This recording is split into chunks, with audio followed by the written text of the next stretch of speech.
In the tranquil heart of Coeur d'Alene, Idaho, a darkness descended, shattering the peace of a seemingly idyllic town. It was the scene of one of the ugliest crimes in recent American history, the extermination of a family, the brutal assault, torture, and kidnapping of two small children. One tragically perished, while the other, through a miraculous twist of fate, was rescued. Today, we bring you an exclusive insight into the life of that survivor, 9-year-old Shasta Grown, and her father, Steve. We'll discover how his little princess is faring and hear breaking news about Steve's profound decision regarding the trial of convicted sex offender Joseph Edward Duncan E3, a monster who should never have walked free. Our broadcast is packed with urgent stories. We'll delve into explosive new details surrounding the alleged Animal House attack at Duke, involving a horrifying weapon. Then, new allegations surface against the bouncer, already charged in the murder of graduate student Amit St. Jean. A young girl vanishes in Las Vegas, and her parents uncover a shocking truth about her life on the Strip. Plus, we revisit the enduring mystery of Al Capone's vaults, exactly 20 years after a live television special captivated the world. First, to the Duke University campus, where the father of the alleged victim in the infamous lacrosse attack has revealed a terrifying detail about that night. Fox News correspondent Jonathan Seri joins us from Durham, North Carolina. The father recounts his daughter's harrowing testimony. During the alleged assault at the off-campus party, she was attacked with a broomstick, raped, and sodomized. This horrific account corroborates earlier statements from a second dancer who, while not witnessing the actual rape, described an argument where a player threatened to sexually assault the women with a broomstick. In a separate development, the new Black Panther Party for Self-Defense has begun distributing flyers, openly calling for a protest rally outside Duke University. The organization is also offering to provide security for the alleged victim as the case progresses to trial. This volatile situation, juxtaposing radical groups, threatens to overshadow the pursuit of justice. Meanwhile, conflicting narratives emerge. Several students, speaking anonymously to ESPN, claim the dispute was solely over money, the amount and duration of the stripper's performance. The two women, however, paint a starkly different picture, alleging the argument stemmed from their desperate attempts to escape a sexual assault. The truth remains elusive, shrouded in conflicting testimonies and heightened tensions.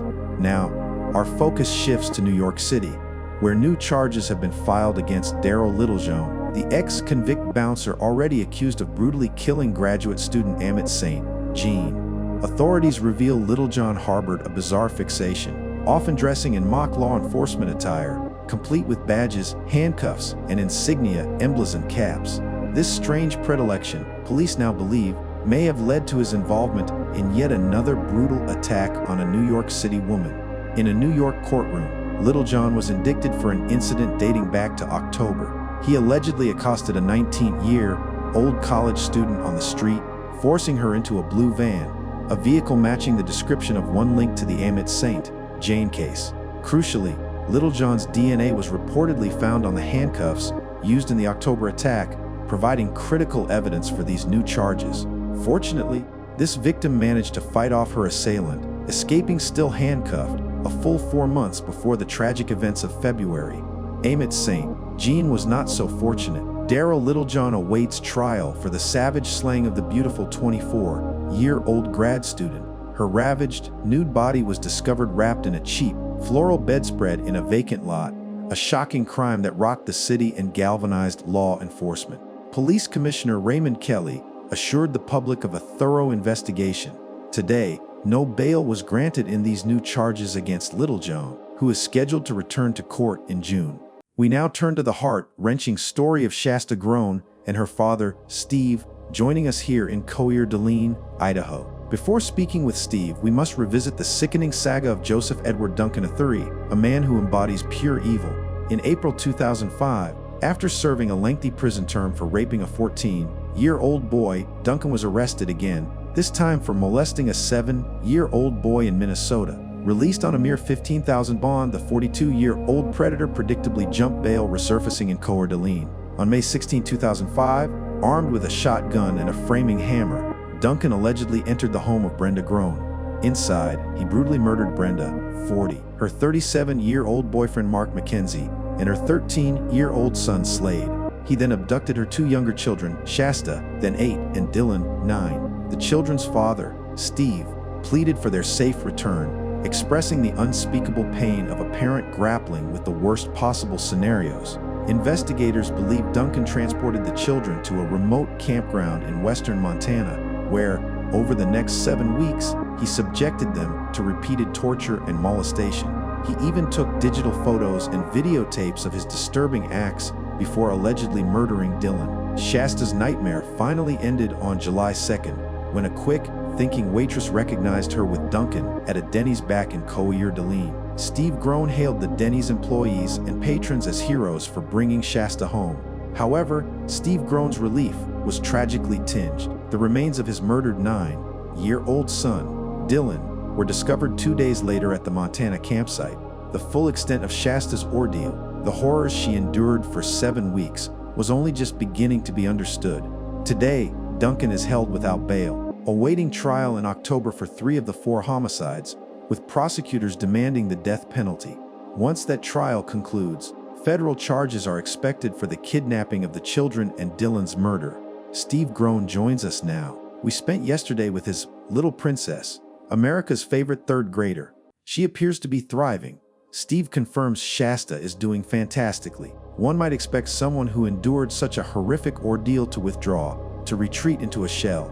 Yet, Shasta does everything a 9-year-old should. She plays with friends, rides her bike, attends swimming lessons, rides horses, and plays on a soccer team, embracing life with remarkable resilience. She sleeps well, without nightmares, a stark contrast to her father, who admits he likely suffers more. Steve has reached a dramatic conclusion regarding his stance on Joseph Edward Duncan's future. He states that while no one desires Duncan's execution more than he does, his daughter's best interests must come first. He wishes to bring this ordeal to a finalization where Shasta is spared from testifying at all. This means Steve would agree to a plea bargain, where Duncan receives a life sentence without the possibility of parole. Steve views this as the lesser of 2 evils, believing life in prison is preferable to dragging Shasta through a series of traumatic trials. Chuck Lemphis, a pro bono attorney who has supported Steve from the beginning, weighs in. He points out that Idaho has executed only 1 person in the last 30 years, and that individual volunteered. The death penalty, therefore, may not achieve what some expect. More importantly, if Shasta is forced to testify, it won't be just in Idaho. It will likely extend to federal court, potentially California, Washington, and other jurisdictions. This process could stretch for a decade, meaning Shasta, at 35, could be called to testify at a retrial. Fox News analyst and former detective Mark Foreman offers a different perspective, arguing that Duncan is a prime example for whom an example must be made. He suggests that if Idaho hasn't executed anyone in 30 years, it might be time to start with Joseph Duncan. Furman believes that a strong stance in Idaho could reduce the need for further prosecutions in Montana, federal court, Minnesota, and California. In a deeply personal revelation, Steve Groan shares news about his own health. He recently underwent another biopsy on his throat, as doctors were concerned his voice hadn't recovered as expected. The biopsy returned positive for more cancer. Preliminarily, doctors believe they will need to surgically remove his vocal cords within the next month, leaving him little time to explore other options. We now turn to the world at large with Lori Dew. Lori, it appears boot camps are history in Florida. Lawmakers, under intense scrutiny following the death of a 14-year-old savagely beaten at a Panama City boot camp in January, have agreed to dismantle the system in favor of a less militaristic program for young offenders. In national news, the White House opposes a Senate panel's call to abolish FEMA and replace it with a new agency. Senators argue Hurricane Katrina exposed FEMA as a symbol of bumbling bureaucracy. However, Michael Brown, who led FEMA during the devastating storm, dismisses the proposal as merely an attempt to recreate the wheel. Meanwhile, a startling video captures the mayor of Hollywood, Florida, having her purse snatched from her car while filling up at a gas pump. Elsewhere in Florida, a quick, thinking convenience store clerk stared down the barrel of a loaded gun, fending off 3 would-be robbers who later fled, but were apprehended by police. And in entertainment news, Simon Cowell's prediction that Kelly Pickler would be among the final 3 on American Idol proved incorrect last night when she was eliminated.